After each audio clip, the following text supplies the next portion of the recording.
Today I have for you my 5 top tips for melodic soloing. These are must-knows, and these things are true pretty much no matter what genre of music you're playing. Whether it be rock or blues or metal, all the players in those genres that are into this melodic soloing are using these techniques, these concepts, these devices. Now we're going to be in standard A440 tuning for this whole series of lessons, and the jam track that we're using throughout this series of lessons is in the key of F sharp minor. Now it's in 6/8 time. It's a fun track. The chords is basically an F sharp minor 9 chord to a D major 7th chord. And then there's another part which goes from C sharp major to F sharp minor to D. And I always like to give you the chords because, it's so important for any kind of soloing, including melodic soloing, that you know the chords to which you're soloing over. The key is only part of it. You gotta know the chords because it's the chords that give the full roadmap to all of the soloing and improvisational avenues. And it's really all about the sounds we're creating, right? And the nuance that we're putting on our playing in this melodic style. And it's not just one thing, it's a combination of all of these things together. I mean, it's really never ever one thing. The first one is expressive string bending and vibrato. So important, right? String bending is like one of the most emotive things you could do on the guitar, and you really want to get good at it. And you want to pull out all the stops and work on all your string bending. I'm talking about half step bends, whole step bends, minor third bends, which is a step and a half, bend and release, right? Quick bends, fast bends, bend and vibrato, holding out bends, the drawn out bends, right? Really fast bends. There's so much that you could do with string bending, and you really want to get good at bending in pitch and bending to a target note.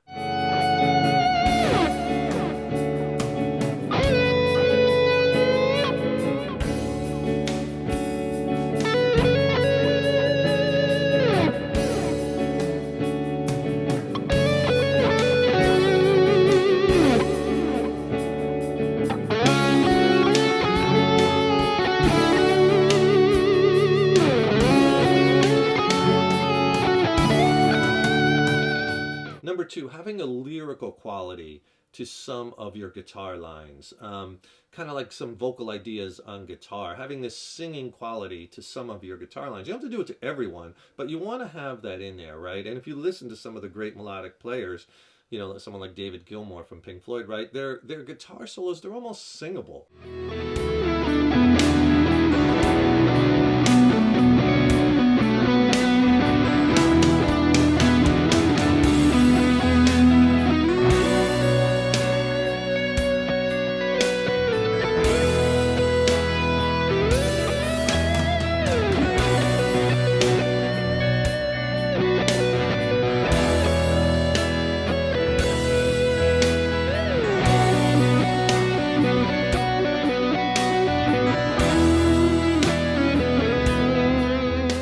Third would be your note choice, and especially your landing notes and your resolution notes. That's why it's so important to know the chord changes, right? Because we're going to be landing on certain chord tones, those notes that make up those chords. You can make big solo statements by knowing the chords and knowing, those notes, and your timing also, I should have mentioned too. Timing landing notes to land on certain chords, and using the triads, the roots, the thirds, the flat thirds if it's minor, the fifths, flat sevens, using those strong landing tones. And knowing them in each chord, it's so critical because that's really going to make your solos pop.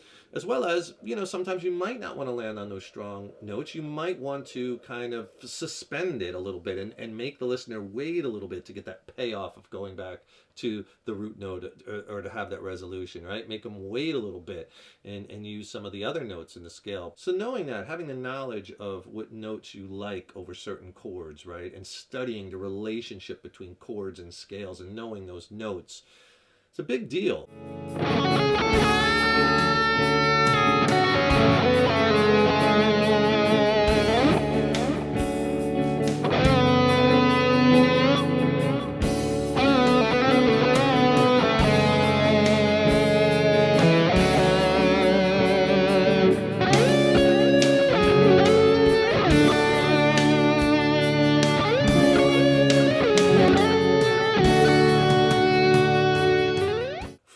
would be repetition in your melodic soloing. You know, finding a motif that you like, a little idea, and then repeating it throughout the solo, and then maybe changing it a little bit, maybe changing the end notes up a little bit. This is really, really important for melodic soloing because it gets a theme in the listener's brains, right? And it's kind of like almost like a chorus to a song, right? What are they always saying? You know, get to the chorus, get to that hook, because people remember that repeated kind of catchiness, right? Same thing with the melodic soloing. And then the fifth thing I think for melodic soloing, a key is, you know, the use of nuance and the use of dynamics and separating your phrases. So a lot of this is about phrasing, separating your phrasing between like really fast lines and slower lines, and leaving lots of space, and then maybe building up, and then, you know, maybe playing some little licks quieter and then some louder, and you're kind of building this story within your solo, and you're using these dynamics. That use of nuance is really, really important.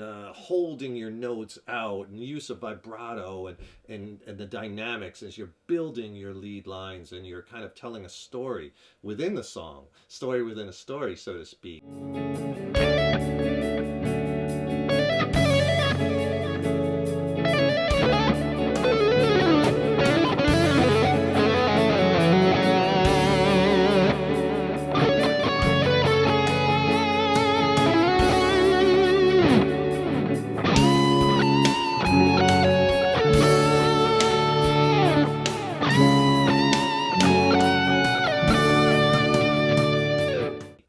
The expressive and emotive string bending, and let me give you some thoughts on that. Remember, we're in the key of F sharp minor in this jam track. F sharp natural minor works really well over all the chords. F sharp Aeolian mode. I'll just use one scale here just as an example. So I'm on the 9th fret here on our F sharp note, and we'll use F sharp natural minor. The scale looks like this.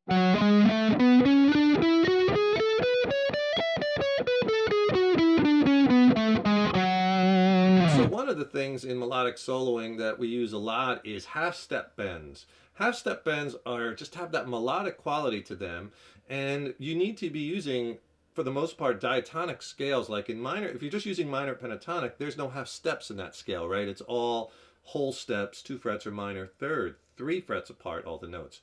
So the 7-note scale's really good because you have that 2 extra notes in there that give you the half steps that you need. So here we're talking about on the B string, 9th and 10th fret, and on the high E string we'll use that 9th and 10th fret also. So multiple half step bends in a row are always really nice. I'm taking with my first finger and I'm on that G sharp note, which is a nice note in the scale. That's the 9th. That 9th has a lot of drama in it, and I use that a lot in my melodic soloing. So I'm just pushing up. Doesn't have to go up a lot. Normally you want to bend with multiple fingers and as many fingers as possible because it's more strength. But in this particular instance, you could do half steps with one finger. And that time, see, it's a little different. So I kind of bend up and quickly release it back down. It sounds very different than if I do it fast. So there's a lot you could do just with that bend. That's another really cool technique, is just that one fast half step bend. Here I'm doing it on a C sharp note. I'm getting to my F sharp note, but you can do it here. Another thing is the drawn out bend I use a lot. Right? I have the delay off of the guitar just for instructional purposes, but if you hold that bend and just let it sing, right? And add that vibrato, really melodic stuff. Resolve to our root note. Right, all on the half steps. Move it across the fretboard. Fast bend.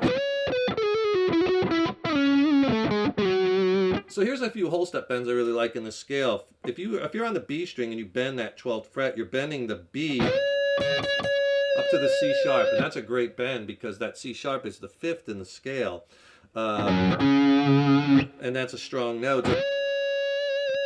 Got to get that up a whole step. See, I'm bending and matching that pitch of C sharp one whole step away. And notice I'm bending with 4 fingers.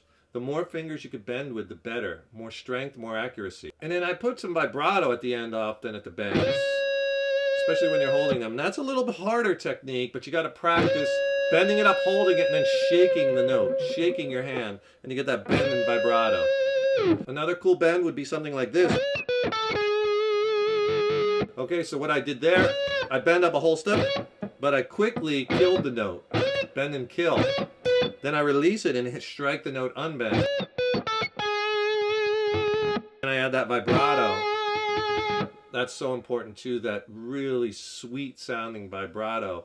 You want to get that and really work on that trademark kind of vibrato, which is very you, right? Work on your own style of vibrato. But that bend and kill, strike the note again. Release to our root note. And another little nuance thing, a lot of times I rake, probably hearing that, I rake into a lot of my notes and a lot of my bends where I'm just kind of, I have my hand flat on the strings by the bridge, and I get that sound from raking into the notes. So there I did a rake, pull off, bend,